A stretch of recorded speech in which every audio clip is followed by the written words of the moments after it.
In this interview, I'm once again joined by Nyei Murez, personal student and writing collaborator of best-selling author and nagual sorcerer Carlos Castaneda. In this discussion, we learn about the art of dreaming in the tradition of the nagual.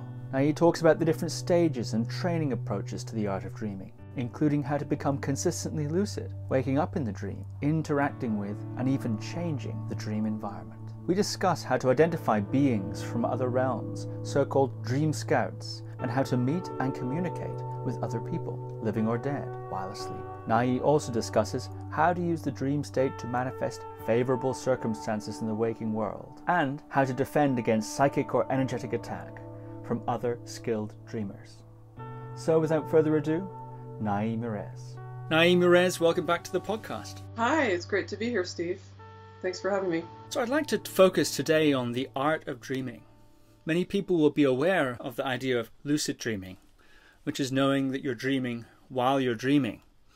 And anyone who's read much of Carlos Castaneda's material will know that dreaming plays a big part in your tradition too.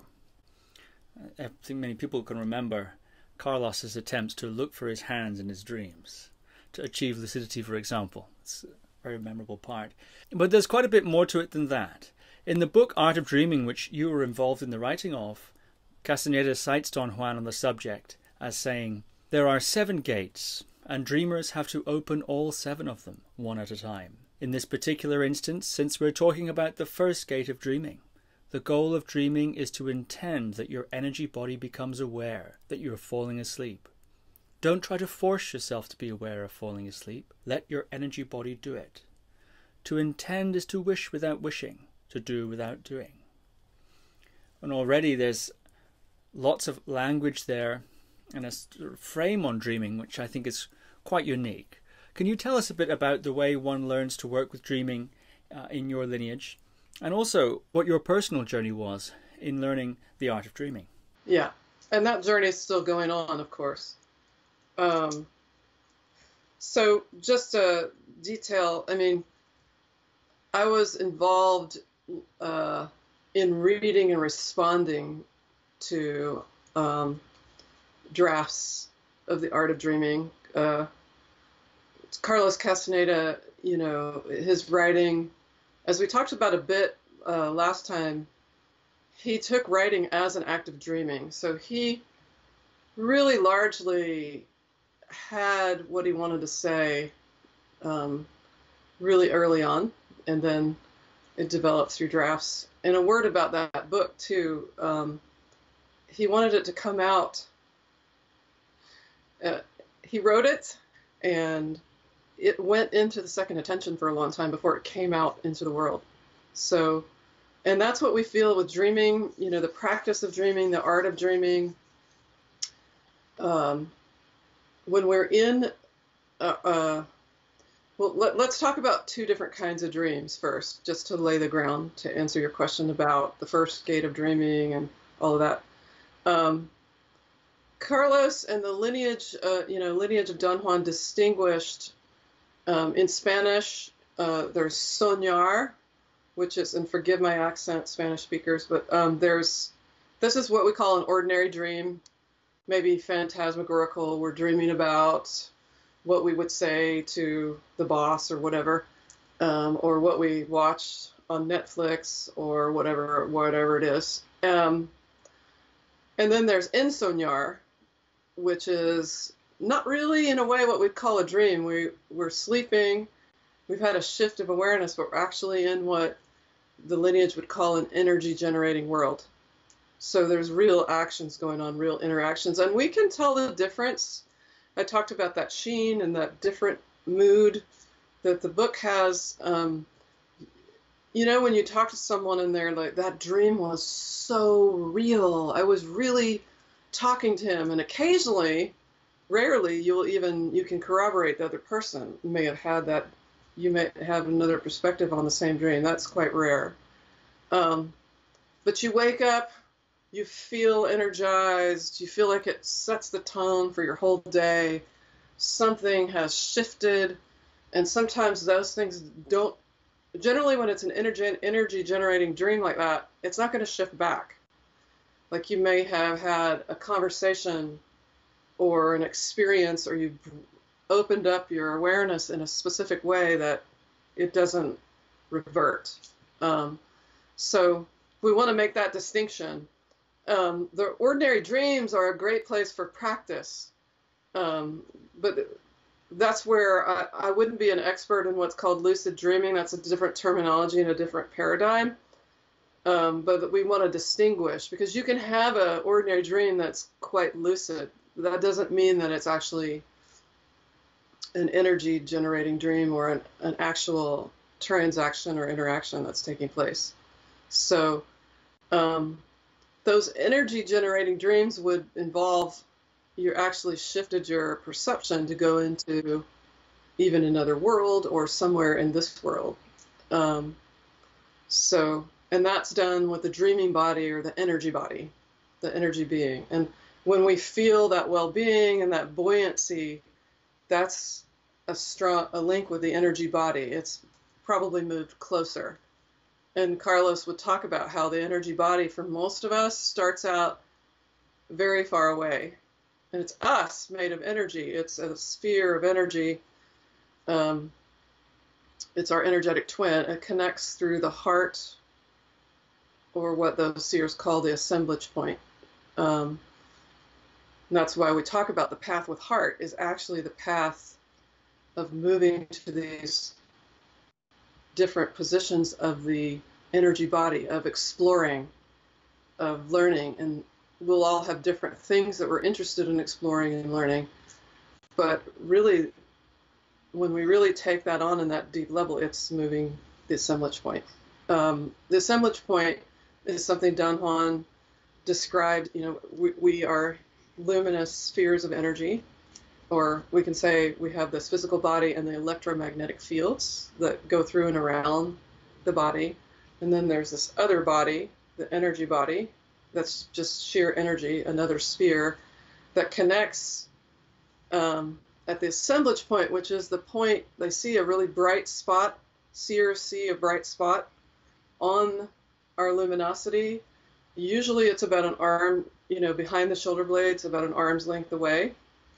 And they see countless, infinite numbers of energetic strands that have awareness going through that ball. They said it's about the size of a tennis ball, that glow.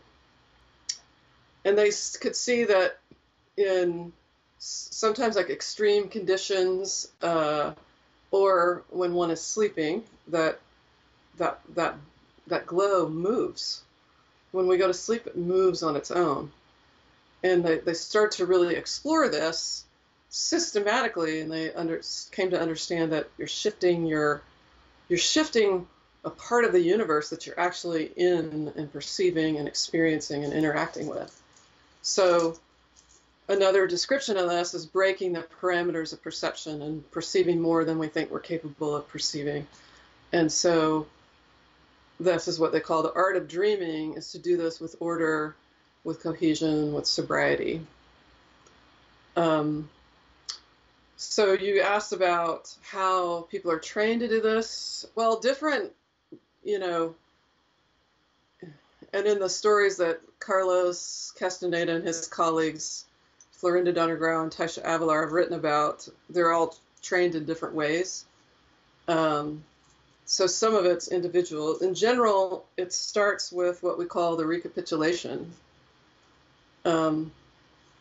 However, that's the life review, a systematic review of one's life, with a specific breathing technique where we call our energy back, we call back any judgments we might have on other people. If we judge someone, or that's a strong attachment, or if we judge a situation, then we've actually just really helped lock that in to repeat itself, right?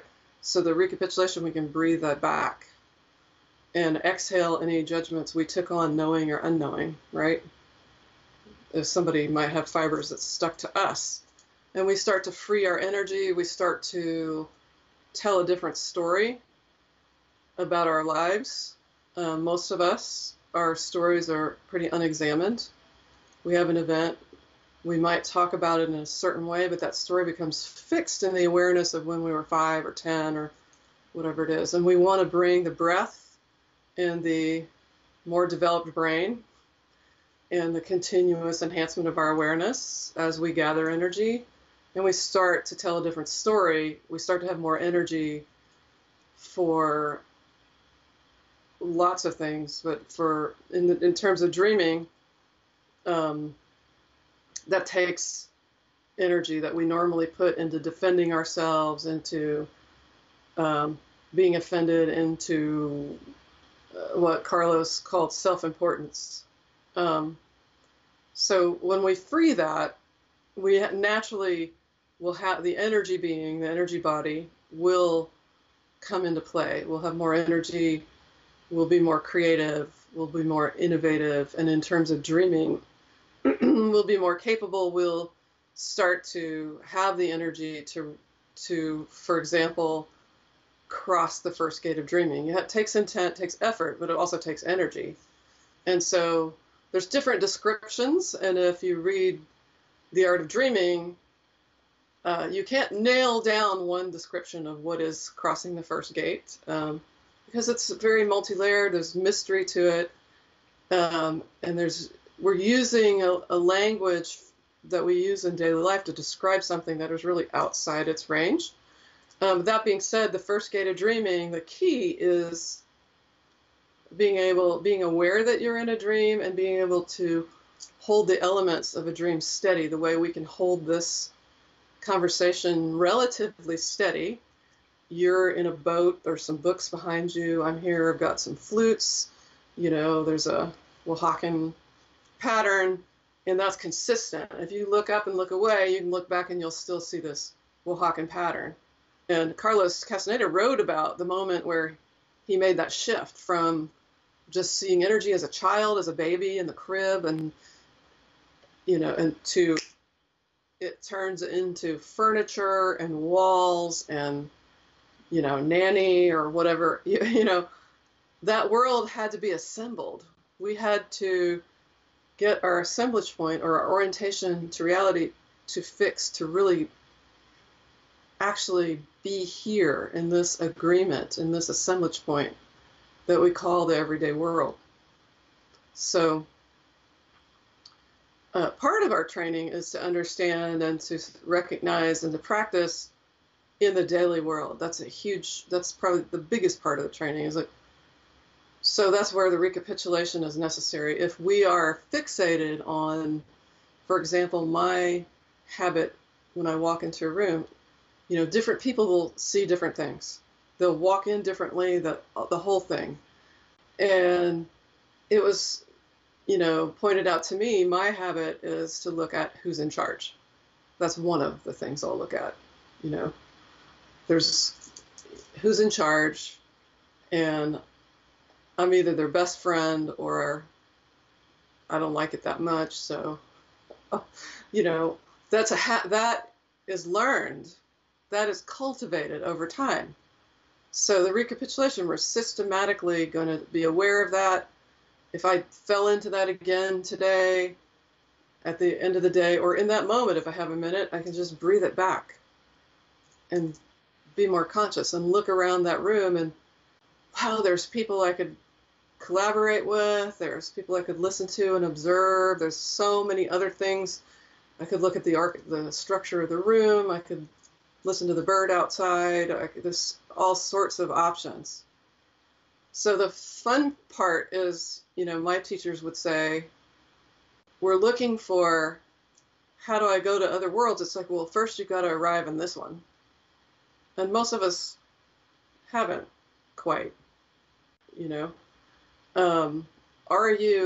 call this the first attention. Are you paying attention in the first attention? Where does your attention go? So it really is all about our attention, because then our energy will go there and find ourselves in some drama, which most of the time is a pseudo drama, or created through our internal dialogue, through our habits, through who we imitated, and people would ask about children. How do I train my children to be conscious? It's like children the Taisha, Florinda, Carol Teagues, my female teachers, their answer is children copy. So the first thing is clean up your life, get intentional, or keep take care of your own attention, take care of where they're going to copy you.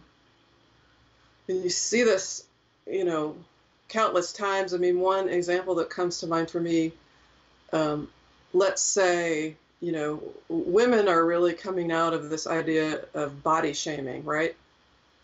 And you'll have a mother who had a struggle herself, but she's always told her daughter she's beautiful and everything's fine and she could do, don't ever worry about what people think. But if she's still got some threads of that, it's not about being guilty at all. It's about you have the power to shift it. That daughter will copy you, right? Or son. We have it we've got equal opportunity with that now. So as mom starts to really make peace with her, make friends with her body, as an example, that gives daughter or son or whoever it is a better opportunity to do that for themselves. So there's that. So all that's going to go into our dreaming practices. So the less we're occupied with that, the more we will be able to explore in dreaming. And so it'll show up. If you're not sure what your fixations are in the day, look at what your fixations are in dreams at night. What are the, recurring dreams? So that was something that we were trained to do. And it starts with recording your dreams as data to be interested about, not as, wow, my dream's cooler than your dream or whatever, But hey, and you're also telling the dreaming attention, that's a specific attention, that you're paying attention now. And it says, oh, somebody's here. We're going to bring more. You're telling the dreaming body. So we start, record the dreams. And that would start with, it really goes to, do you sleep at night? Can you sleep at night? And if you don't sleep well, it doesn't mean there's no hope. Doesn't mean that at all. But sleep your best. Some people sleep longer than others. Some people sleep with a different depth than others. It's not about one size fits all, but do your best and give that time and space, because it's that time that we can restore and let go, and something else, that dreaming body, can come in. So how's your sleeping space? What are you doing before you go to sleep? What are you feeding your awareness? Are you feeding it horror movies on Netflix? That's probably not going to work out too well in terms of your dreaming. Or kind of working till the last minute. Sometimes that's necessary, and that's okay. That means you're not focused on the dreaming attention at that point, or that day, or that point in your life. But if you want to cultivate that awareness in your sleep, then set it up with just certain basics. If there's something that's really bugging you, that's unresolved, that you don't want to have dreams about, and it's on your table next to your bed, maybe wrap it up and put it away. If you do want to focus on it, keep it open. You could get solutions in your dreaming. But if anything that's distracting you unnecessarily, some people are more sensitive to electromagnetics from cell phones and computers. If try it out. See what happens if you switch that off at night. See what happens if there's an arrangement that is bugging you. Shift it to one that is pleasing or feels more enhancing. All those things. So that will influence. And then it extends to your day. If it's a day filled with groaning, as Carol Teagues would say, was it a day of groaning or complaint, or was it an artistic day? So you be an artist of perception. And it's, again, not to judge ourselves. It's just a start to become aware that will all come into dreaming. It's not an accident if you're having an argument with somebody in your dreams, right? It's also not a disaster. It means that, okay, you didn't work it out in the day, now you're working it out at night. But if you want to do something else, then let's work it out in the day if we can, That's a taste. I think it's good for me to pause and check and see. When I think about dreaming, dream work, dream explorations of all kinds, in a certain sense, there's a school that looks to interpret the dreams, Jungian analysis, this sort of thing. And there are other schools which focus more on the quality of the dream. Say a more strict lucid dreaming approach wouldn't necessarily be exclusively concerned with the content of the dream, but also would be concerned with becoming lucid or gaining a certain stability in the dream or something like this. So there's these different sorts of emphases.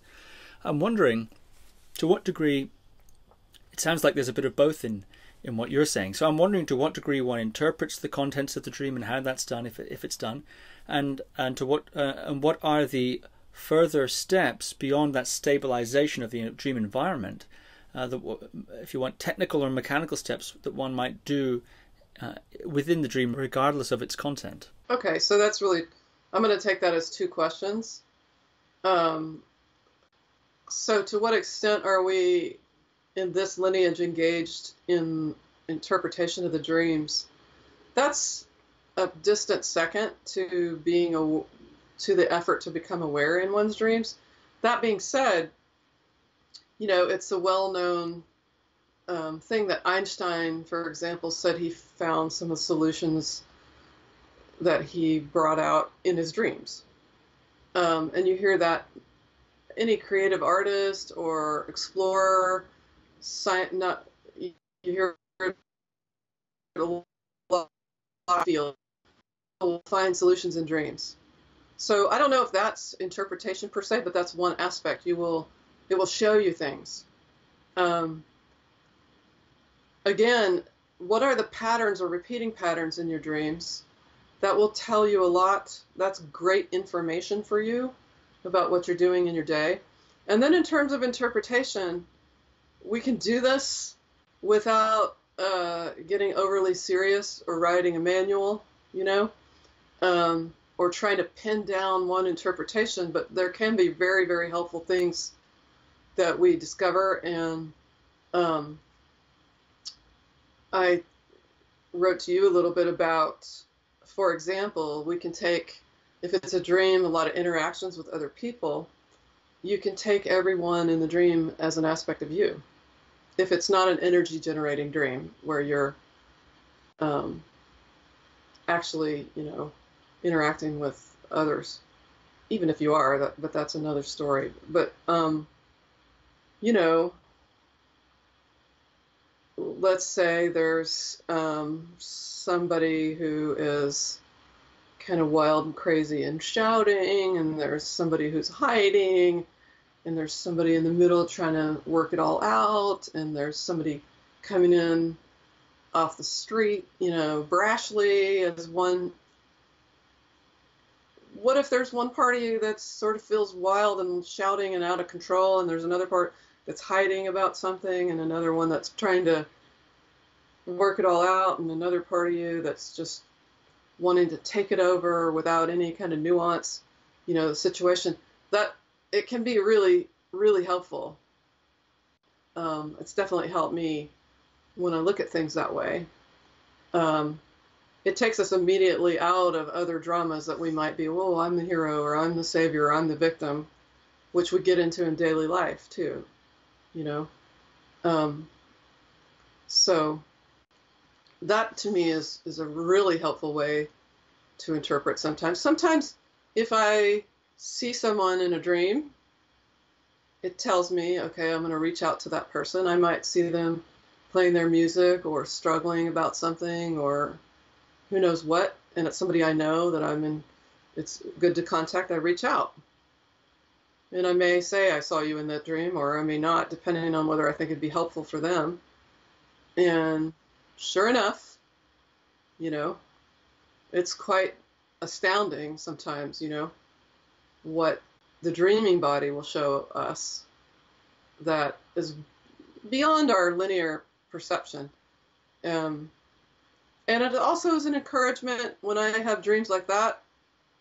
It's an encouragement for me to also tune in more with that person in the daily world, or with that issue that person's having, or start reaching out to people more. It's usually not one person at a time that happens with. It might be one person that day, but it comes in waves.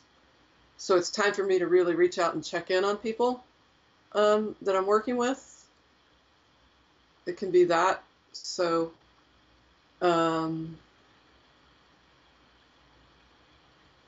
terms of, we all have read the classic dream dictionaries. If your teeth are falling out, you're losing control.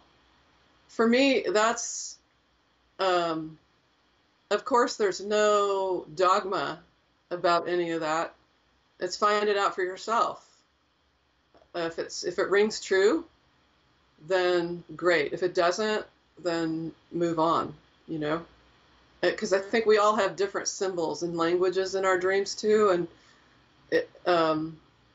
I have a lot of travel images, somebody else, it might be walking or being on the ocean. For me, it's trains and planes and buses and tickets and catching it on time. And it's an indication that I'm about to switch dreams, or I'm about to wake up. Almost every time those trips, like we got to catch the plane or whatever. Sometimes my teachers would be on the train, and I sure did want to catch that rather than not. And most of the time you catch it, and if you don't, it means, okay, I got to really recapitulate, really get my act together, because I'm not keeping up with the movement of energy that they are following, so it'll tell you that too, or it'll tell you are.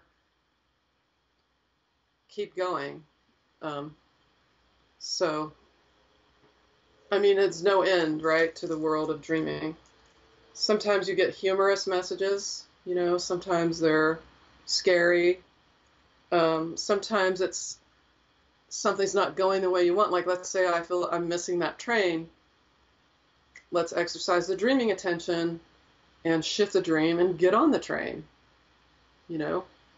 or shift it. You have the power. It's your dream. You can shift it, so you can even, and it's really helpful if you want to remember the dream, and also if you want to shift it. If you're slightly waking up, stay in the body position that you were in. Don't get up and go to the bathroom and get water and answer an email. Don't totally change your position. Try to stay in that position. Go back down, redream. And also, if you want to remember the dream itself and write it down, very helpful. Stay in the same position as much as possible. And if writing would really interfere with that, then you could record it or say something out loud before you get to the writing, so that you've sealed it now in this attention. So the positions of the body will affect the positions of the assemblage point and the position of the dream. So that's a key element. And then that gets into some of how I was trained, or my stories. And in my case, we have to talk about, there are some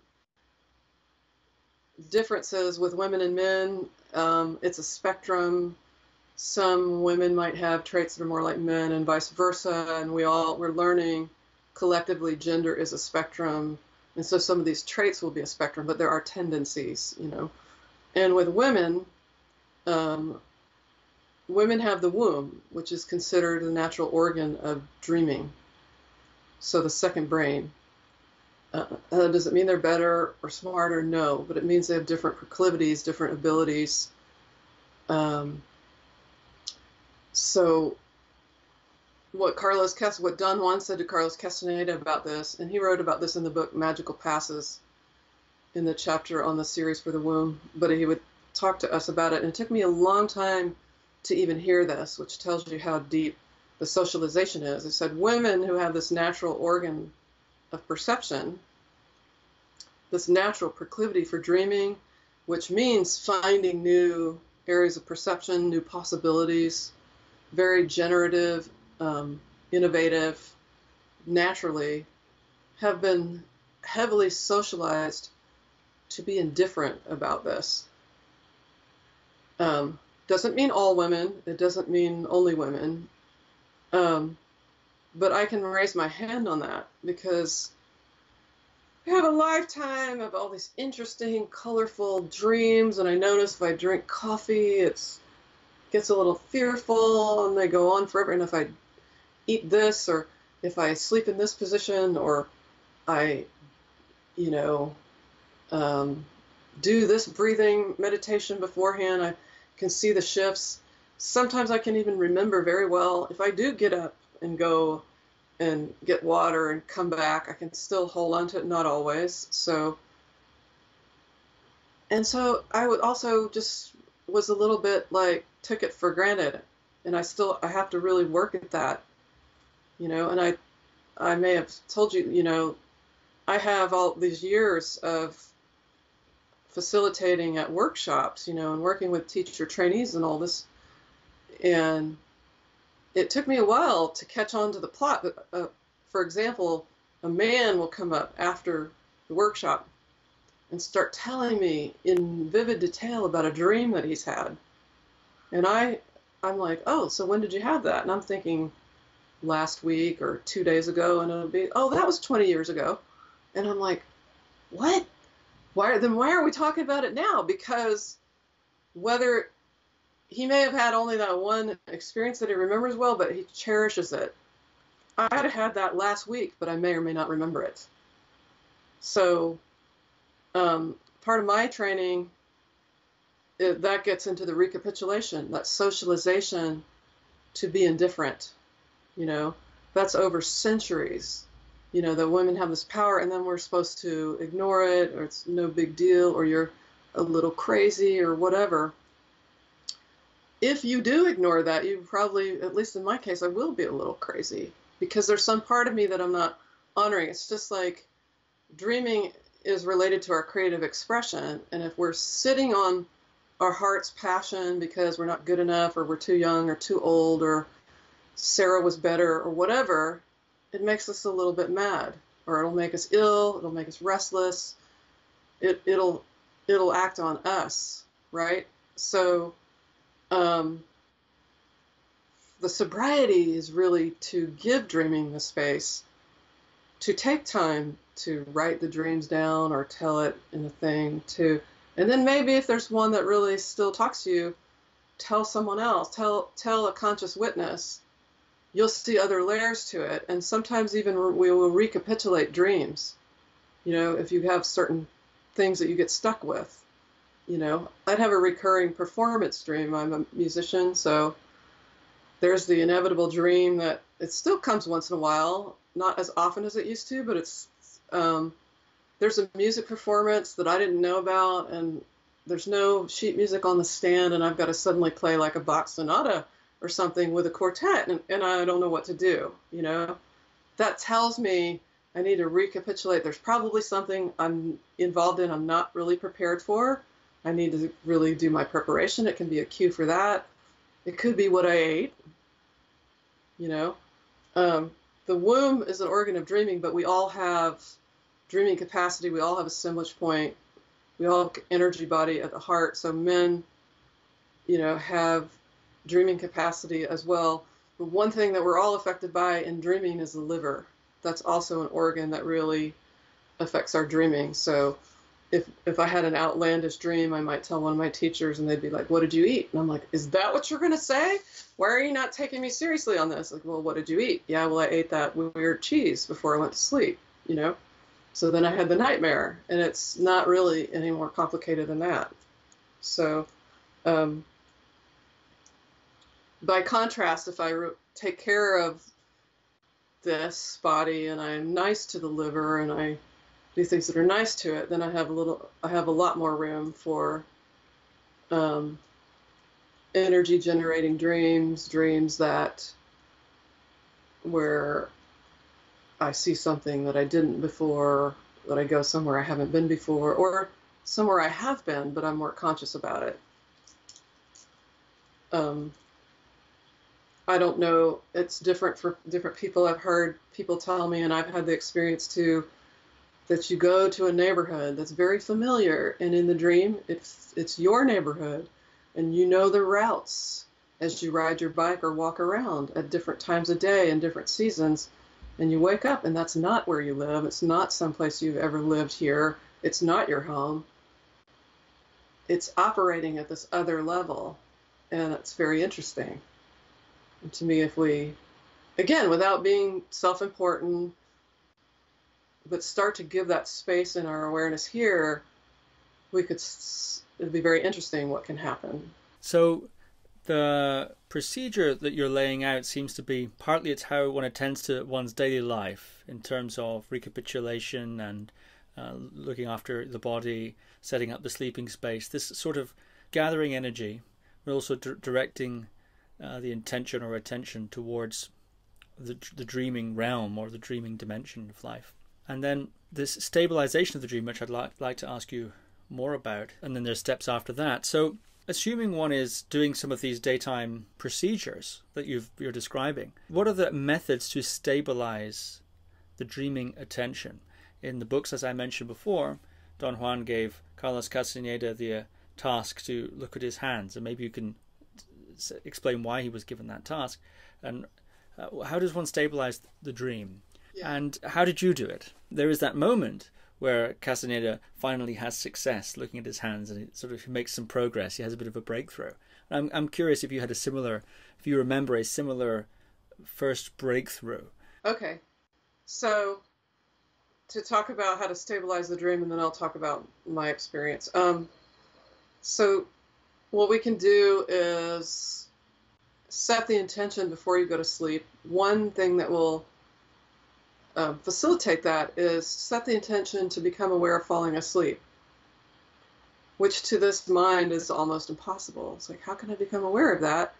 Because I shift, and then I have a different awareness. So it's about, and I remember you had a guest who talked about tarea.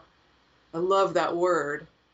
I think it's Tarea, or there's different spellings of it, but it comes from another tradition about having an awareness. So that's a way, become aware you're falling asleep, then you're taking that conscious awareness part of yourself into the dreaming state, the sleeping state.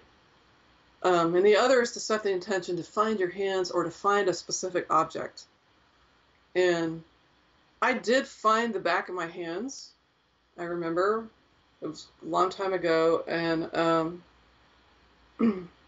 then I look around and I realize that I'm buoyant, and I can, rather than try to walk, which is very hard to do because it's bouncy, you're in your dreaming body, you can float.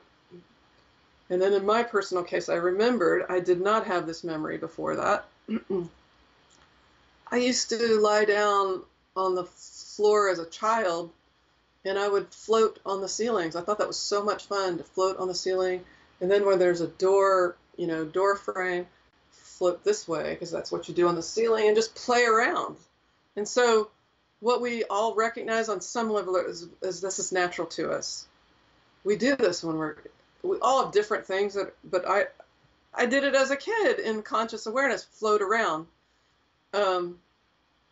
Sometimes I will still not recognize this as a dream, and I'm trying to walk, but it's very difficult. And it's like, if I don't have the energy, I wake up and go, and if you do, oh, it's a dream. I can lift off. I can float. I can actually, so there's choices there.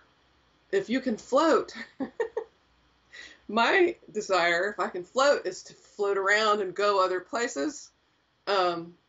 So if you want to hold a dream stable, you can recognize that you're buoyant, you can move, but you also want to, and Carlos was taught like 4 objects.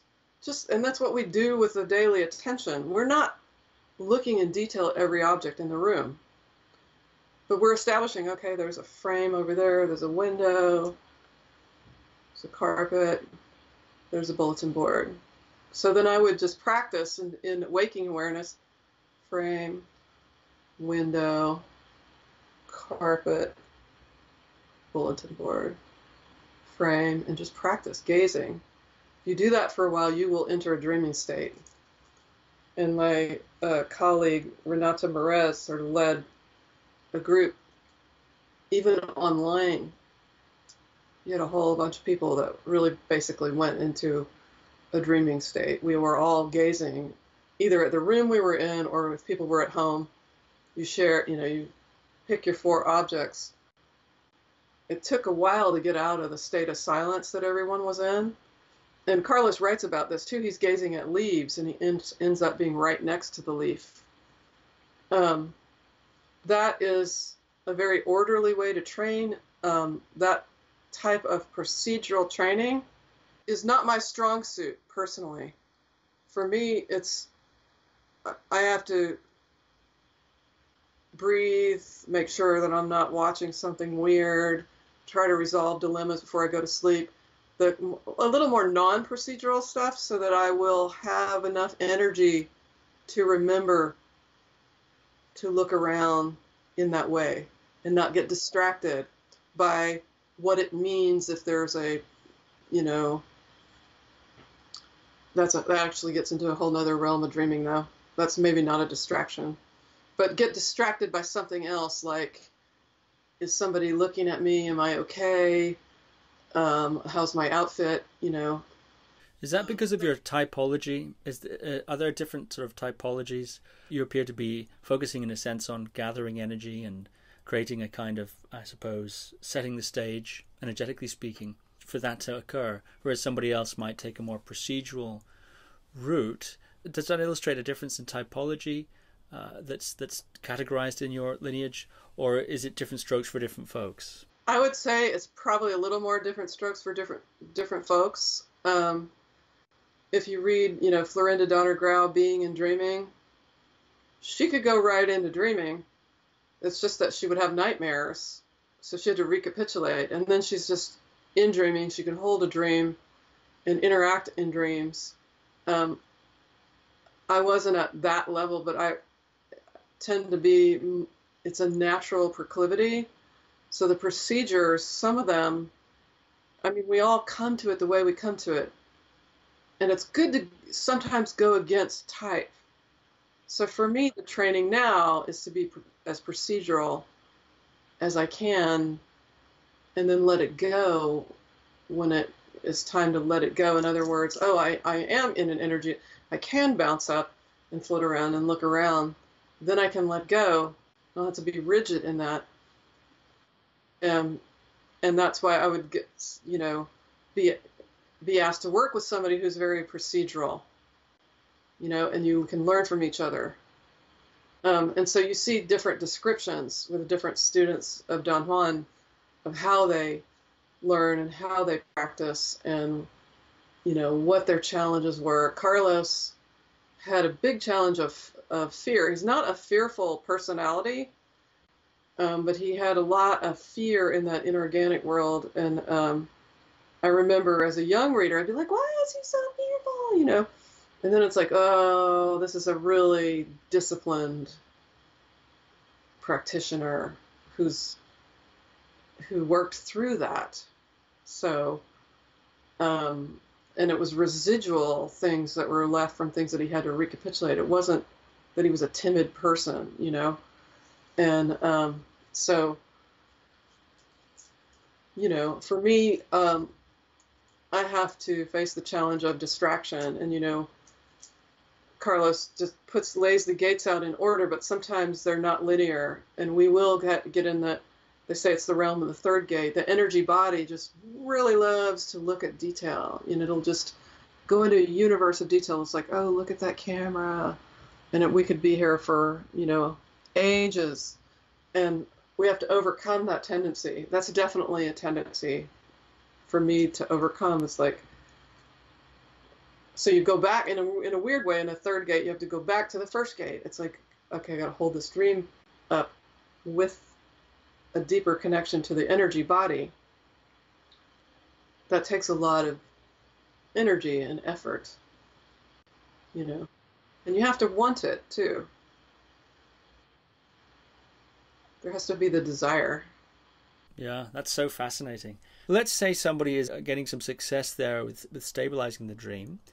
They're writing down their dreams. They're thinking about it during the day and doing some certain procedures or not, whether it's recapitulation or certain dream-specific things, and things start to become stabilized in their dreams. What's the next natural step of a training in this particular lineage? If we're following like the gates of dreaming, the next natural step would be to change dreams in an orderly way. So, for example, you might be dreaming something and you get a sense, oh, this dream's about to end, I'm going to wake up, and you wake up. And you wake up and you're like, oh, okay, I've woken up, and you recognize you're in another dream. That's an orderly change from one dream to another. It's total, like I'm here in this dream and now I'm in this dream. And then you might wake up third time and you are in your room, where you live in this reality. Another way to change dreams, you talk about dream scouts. You have to be able to recognize that it's a scout, which means we need to get to the energetic aspect of the dream, that everything's energy, if it's an energy generating dream. And they'd have different techniques. You could point, at things, and that's a whole story, but have the intent to see if it's energy, and it will show you, and you'll see maybe something that sizzles, everything looks fairly normal, and then you see some element, or you might see a furry purple snake. That'd be my style. Furry animals that aren't really animals from here will show up, and if you check that's energy, that's an energy scout. You can ask it, take me to your world. You're in a different dream. That takes sobriety. We don't want to, get hooked on any of this. You can get, in one way, you take it with a grain of salt. It's like, that's fascinating, and I'm not really super attached. That's not so easy to come by, but we can do that.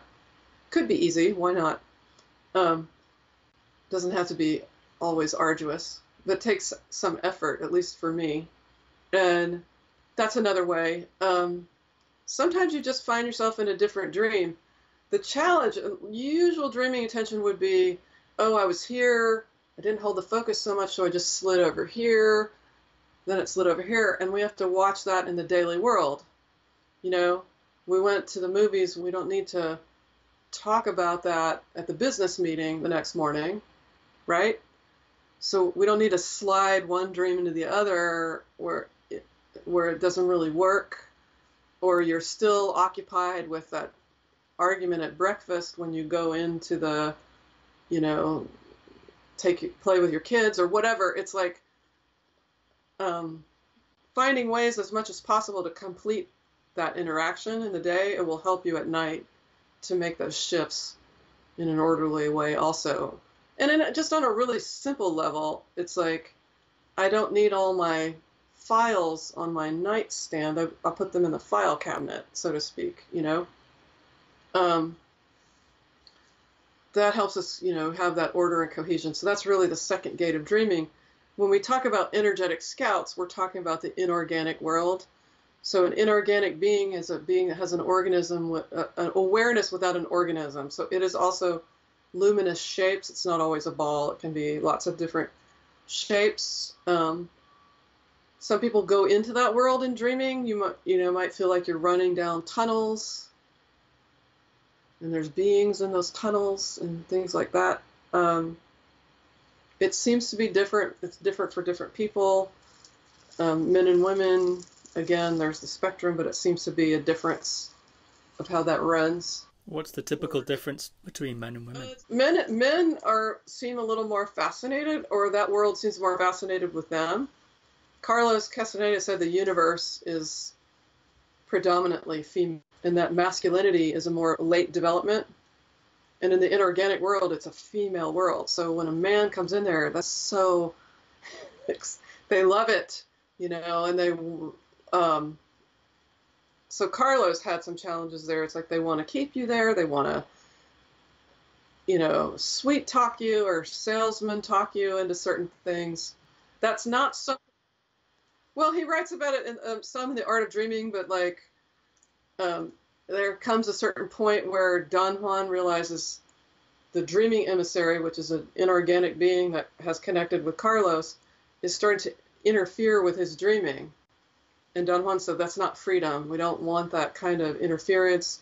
It can turn into mutual dependencies. You'll end up forever in that world. That's not what we want. You want to be able to have that freedom in dreaming. So he has him go to the dreaming and say, I'm ready to finish our relationship. And the dreaming says, let me, but this is a good deal. The dreaming emissary says, you know what? It's okay. I won't interfere with your dreaming as so long as you don't, sever our connection. Don Juan said that's all we wanted, is that you have freedom in the dream.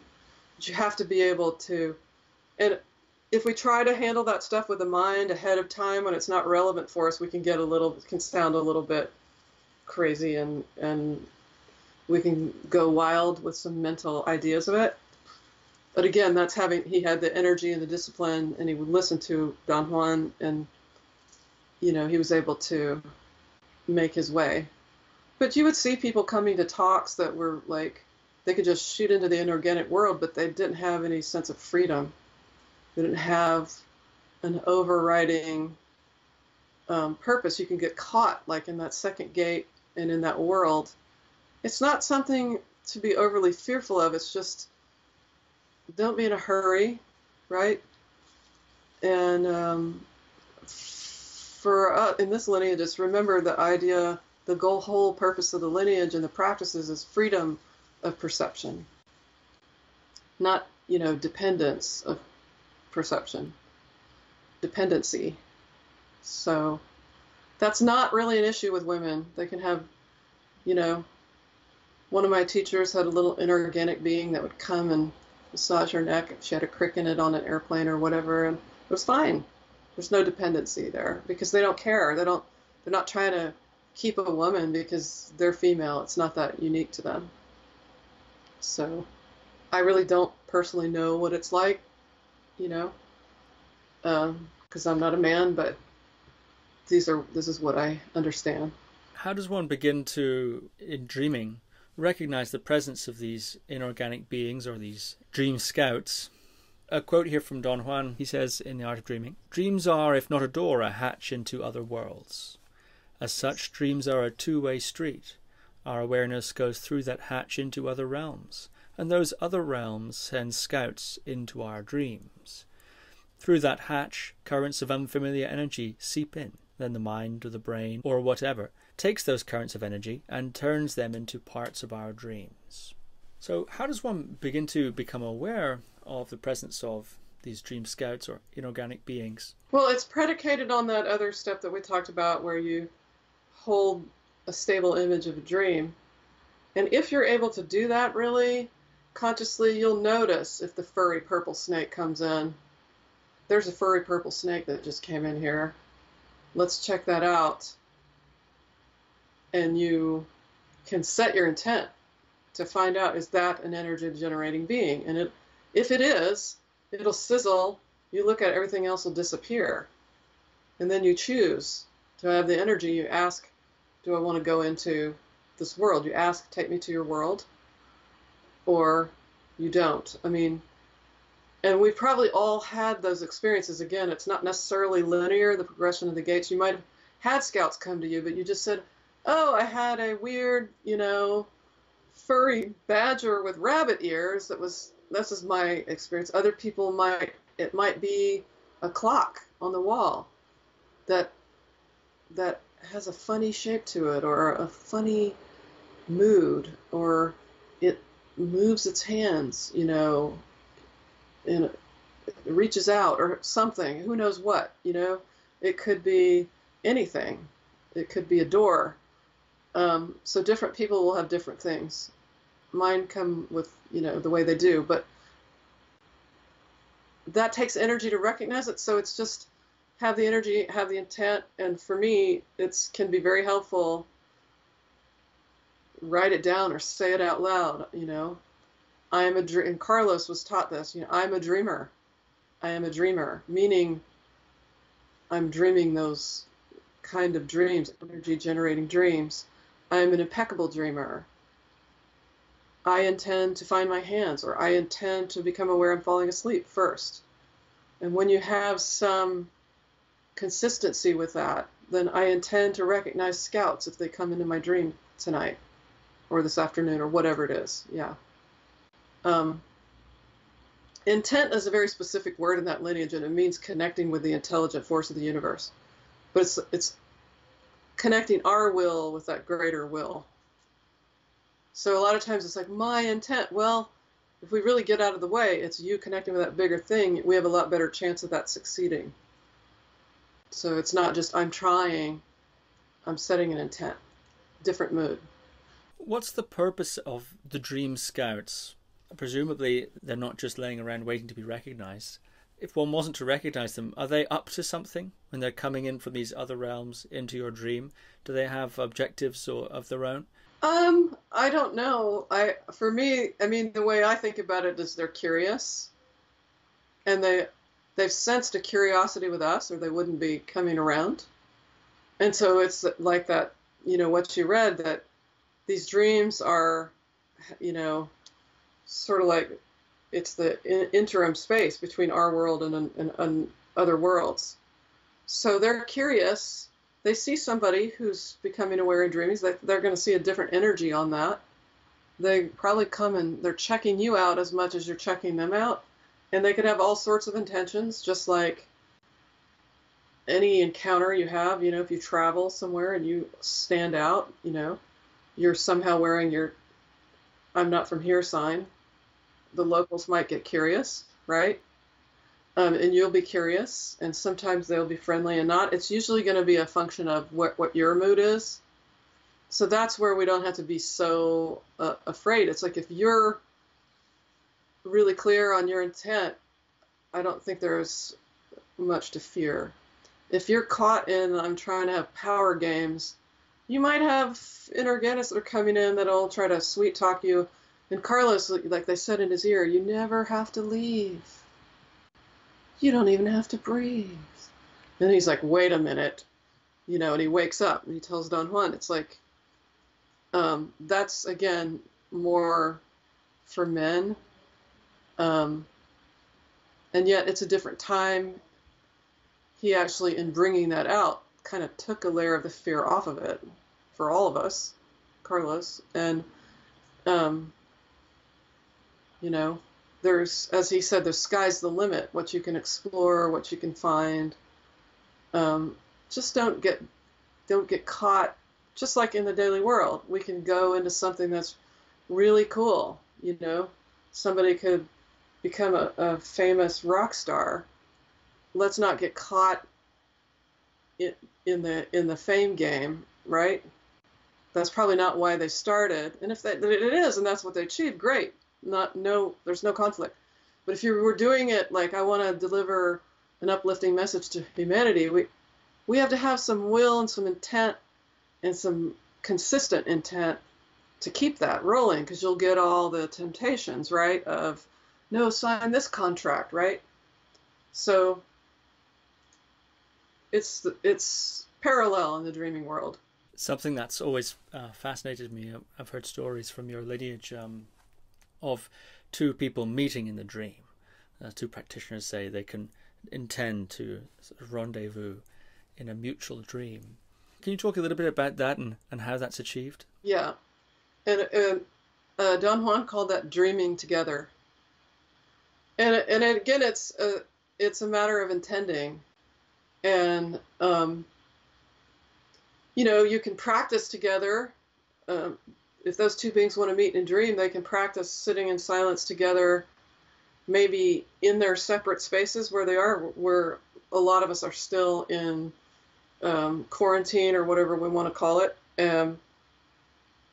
So as good an excuse as any, you're in your place, I'm in my place, I'll get in silence, I'll hold up this room, you do it in your room, and then we set the intent, and I'm going to imagine. You can practice in the daily awareness. I'm going to observe you know, you could, I mean, there's so many things that you could do. Animals apparently communicate this way, according to some, Rupert Sheldrake and other people. We can send pictures to each other. You can send intent to each other. And, we didn't always have cell phones. We communicated in all very, seemingly nonlinear ways. That's our human heritage. So I could hold an image of this room and send it to you, and then you can pick up on it if you go into silence, So we could say, hey, I'm going to come over to where you are, whatever. She's going to come over here. I'm going to go over there, whatever you agree on. Or this group is going to meet in this room. If we had a workshop somewhere, that's a lot of intensity, energy, and intent. And we might sit and gaze in a room all together. And then we set the intent and follow up on it through email, calls, or whatever. And, daily or weekly or whatever, sit down, set that intent. Some people will find each other in that room, So it goes back to something we said, in an earlier talk, that it's just, if we put our attention on things, our abilities are way more than we've been led to believe they are. So how do you get to Broadway, right? You know this joke, right? Do I need to say the punchline? Somebody gets off the bus, New York City. How do I get to Broadway? It's still a good joke. Practice, practice, practice. And what about contacting people who are deceased? That is also something that's a feature of the lineage, and I'm curious if you have any experiences doing that, or any experiences meeting other people who are not dead yet, also in the dream. I met someone in dreams who is still living, and my teacher Taisha Ablar came into the dream, one of my teachers, one of the students of Don Juan. So here's my friend. He's a tensegrity practitioner, and there's a little boy there, and I understand without words that that's his son. And Taisha just looks and says, all she does is a little look and a sparkle in her eye. The conveyance is that I need to pay attention to this kid. And I ask her, like, well, what do you mean? What do I do? I mean, these people, they live on the other side of the planet. And she just gives me a look like, that's your journey to discover. So I contact that friend in waking life. Do you have a son that fits this description about this age? Indeed, he does. I didn't know that. He tells me his name. Yes, I first of all, I need to pay more attention to him. I've been traveling. Second, he's been asking me questions about all the things that I study, and he's showing a natural interest. This person has many children. So first of all, the dream bears out. Second, there's more to be revealed. Third, there's people that, we could be considered living or not living here, both in the dream. That's one example of many. There's so many things that we can do.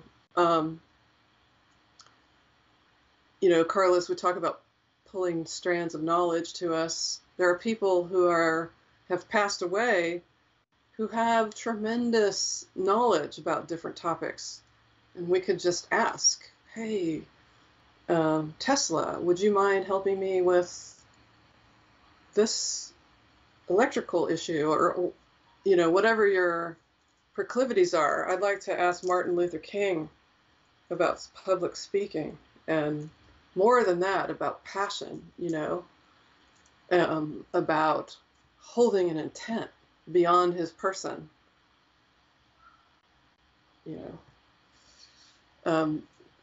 So we have all this access to knowledge. It's such a great question, because that's knowledge. We also have relatives. I mean, I had I have 3 people in my immediate family who are on the other side now. They are guides. My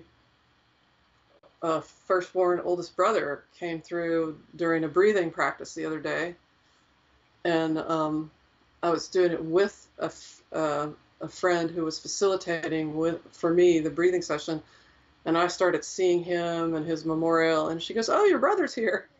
It's like, so she could perceive that too, and he was conveying a mood. He was conveying a lot of things. I felt him around several days after kind of making peace about certain things. Like, well, what about this that happened in your life? He's like, I've worked that out. And what do I do about this? He goes, he's letting me know it's going to be fine. And he's always there for me to talk to. And, well, why didn't we talk more in daily life? He's like, we're talking now, So there's all sorts of layers of interactions that we can have. For me, the key and the core is to have a pure intention as much as possible. Then those encounters will be enhancing.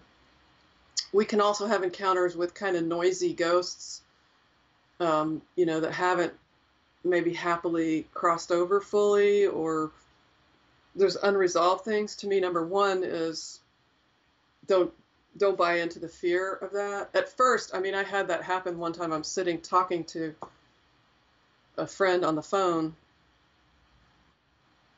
and a kind of cantankerous presence came in the hallway, and I asked, "Hey, please stay on the phone." And I asked later, friends that knew that house and that neighborhood, and they're like, "Oh, that was Jim. He used to get drunk and come over." And I was like, I felt a presence that was not that conscious. It wasn't really bothering me, but it was a little scary because I wasn't used to that. And it was just like, oh, okay. That person's just coming by to say hi, and he's not asking me to help him in any way. If he's asked me to help him feel more sober, I could ask, universal help, and we can assist in that way. If we perceive them, we can. But he wasn't asking. He seemed fine, so fine. That same friend's father came with some messages after he passed. I was like, what's going on? I pass on the message. He goes, there were specific phrases his father used. He goes, oh my gosh, yes. That was very helpful to my friend. It scared me at first, but then I realized, okay, this is just something I can be helpful. I don't seek it, but I don't push it away. If it's helpful to somebody, by all means, I'll bring that through, And I think we all have those abilities. Different ones will have different things, but everybody has this. Something else that I understand dreaming is used for in your lineage is to create circumstances or conditions in, if you want, the waking world. I suppose the phrase might be used, manifestation would be maybe a sort of more New Age kind of phrase, where one would like a promotion or partner or something like this, and can actually, entering into the dreaming state, do some sort of maneuvers there that bring that into being somehow. Could you talk a little bit about how that works, what the procedure is, and that whole area of bringing something into being in the waking world through some sort of dream operation? So one way to do that, if you're intending, let's say, I want a partner, or I want to teach math to children, or whatever it is. This is where, people call it a vision board. We might call it a dreaming board or a dreaming. You can create a dreaming circle on a table with objects that represent what you want to dream and the mood. It can be literal images or stones or whatever inspires you. And you look at that every day. And we've all heard all those stories. I put this green car on my vision board, and boom, there's the green car and the partner. And oh my gosh, sometimes it's the actual person in the picture, even though it was in a magazine. So we can do that. That also will affect our dreaming at night, or dreaming when we go to sleep. So we can put something that we're working on, that we want a solution on, write out, and put it next to your night table and set the intent. You've told the universe, this is what I'm working on. please help bring me. I'm intending this. So you will be drawn to it. It'll be drawn to you, whatever will help you with that. Or images. Don Juan would say, be careful that it's really a deeper use of intending. We intend things into our lives, or you could say we dream them into our lives. He would say that in this lineage, we want to remember we're beings that are going to die. This form we won't have forever. So we don't want to waste it on sort of trying to have power over others, or I just want concrete objects and that's the end of it in this lineage. This is about freedom of perception, so it's really going to work more easily if your intent is one that relates to freedom. And I can say this just on a basic 101 waking level. If I'm helping someone, or I'm working, stepping into a workshop where I'm really aligned and I'm going to be, assisting in something that's really going to be fruitful for others, or I'm assisting one of my teachers with something, there's a parking space right in front of the place where I'm picking up something, or, you get into the venue and there's 3 people that are just ready to take you in. You have entree, it flows. If it's something where I'm really not aligned with it, and let's say it's an event I'm trying to go to, I'm not really aligned, somebody gets in front of me and drives half the speed limit, the light will be out and there's a delay, and so on and so on and so forth. And if I'm listening, I'm like, hey, maybe I need to rethink this, or maybe there's something in my intent that needs to realign, But in terms of dreaming at night, put it on your table. Some people put it under the pillow. You put it on the wall, focus your intent, or have an object that represents it, that you wear or that you have. And it focuses your intent. And it definitely can facilitate manifestation, as it's a good word. I'm curious if it's possible to influence another person's life or situation through the dreaming world. One sometimes hears stories of sorcerers or seers and so on using their dreaming power to attack somebody, for instance. Attack? Okay. Or spy on somebody, for instance. I've certainly had people boast about that. I've heard people boast about that. Is that madness? Yes, I think so. Is that the height of insanity? Is that the height of insanity? I think so. Yes. For me, what a waste of energy, right? And we do it in the daily world. Again, we have the parallels in the daily world. I'm busy with how my office mate needs to change, and I'm not looking in the mirror. That is a waste of energy, So, oh my gosh, you have the ability to hold up a dream and be aware of your dreaming body, and you're going to waste it on spying on someone, if you want to use that if you're actually a spy and that's your job, I can't speak to that, but that is a different matter. But if that's not your actual, job, mission, it makes no sense, because instead of looking at what, Jim is doing in his room, you could be looking at another world. You could be doing all sorts of stuff. You could be creating new music. You could be hearing, symphonies.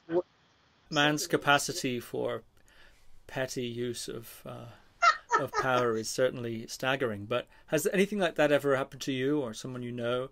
Some sort of malicious influence come over you, or it presumably is possible. So is it something that a dreamer needs to become aware of? Is it something that becoming more of a dreamer makes you more susceptible to? Perhaps you're more visible in a sense. Whether or not it's a good idea to do it, it seems to happen. And what are the considerations around that? For me, the considerations are we are vibrational beings. We're at base energy and has a vibration of intent. So if you have an intent that's involved with that kind of stuff, you will encounter it in dreaming as well.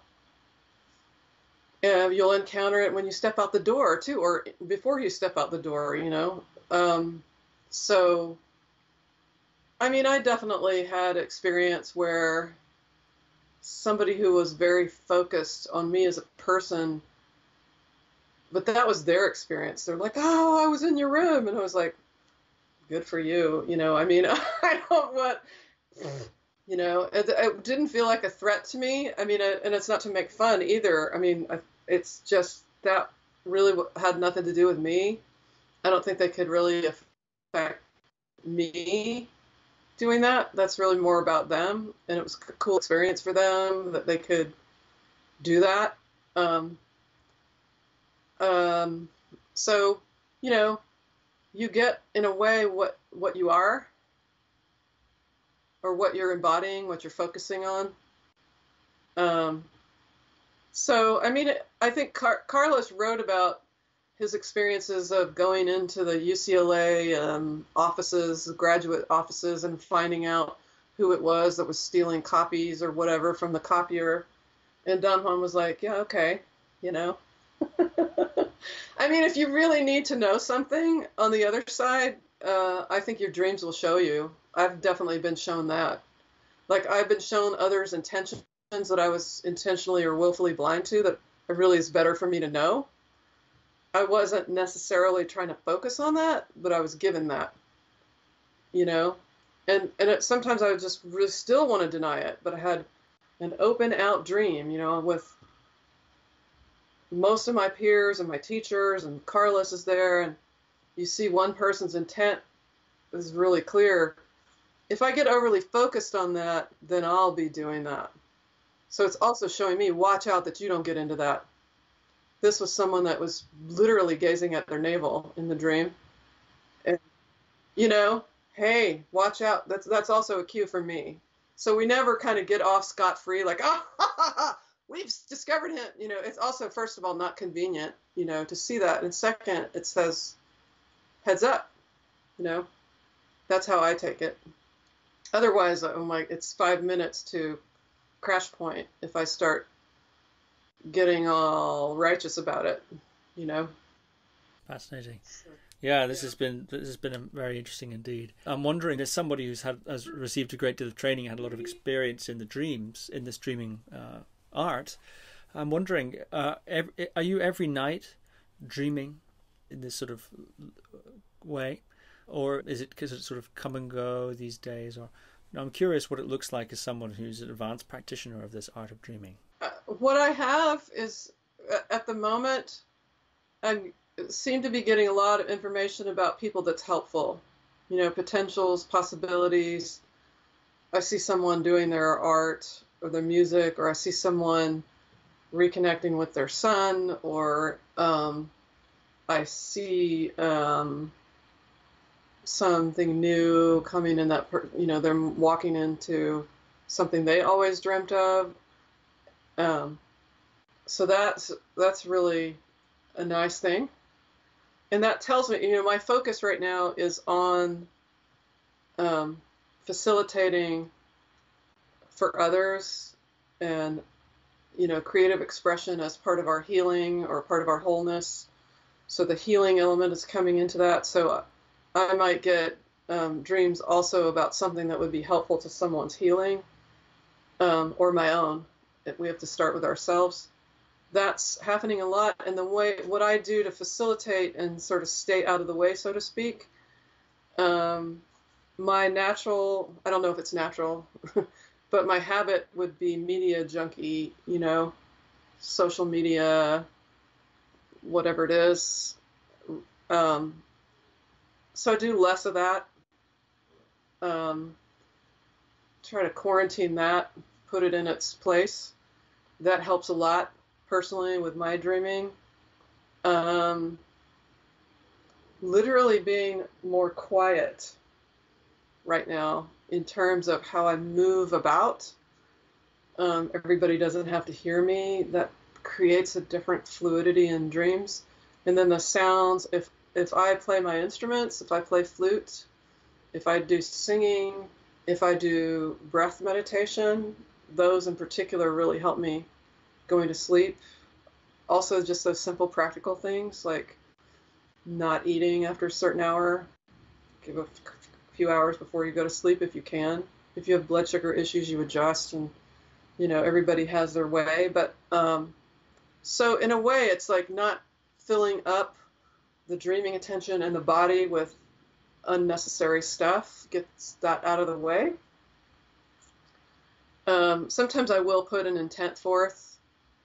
If I'm working with somebody on a, facilitating healing, I might actually fall asleep working on that, and I'll be shown stuff in the dreams. Sometimes if it's something overwhelming, I would do the opposite. And maybe if I'm working on it that evening, then I'll clear, make sure that don't have any unnecessary connection. And, that's over there right now. It's in that space. I'll open that up when I need to again, and then just go into my own space. So that's the practice right now. If it's a flute playing day, it's a good day. If it did it for someone else, it's an even better day. So just practicing your arts. And I think when we practice what we really naturally have passion about and love to do, it's a bridge to the dreaming state. It's a bridge to silence, and it's a bridge to not talking to ourselves. It's a bridge to a different experience of time. So for me, if I'm playing the flute over something, I might have a dream about it, or I might even get a clear picture, kind of a waking dream while I'm doing that. Especially if I'm playing a flute that I don't know as much about. I know this flute better than I know these. So these, it's really hard. It's hard to talk to myself because I can't even get too involved in technique. So you just go somewhere and let something else play you. Something enhancing, high vibration.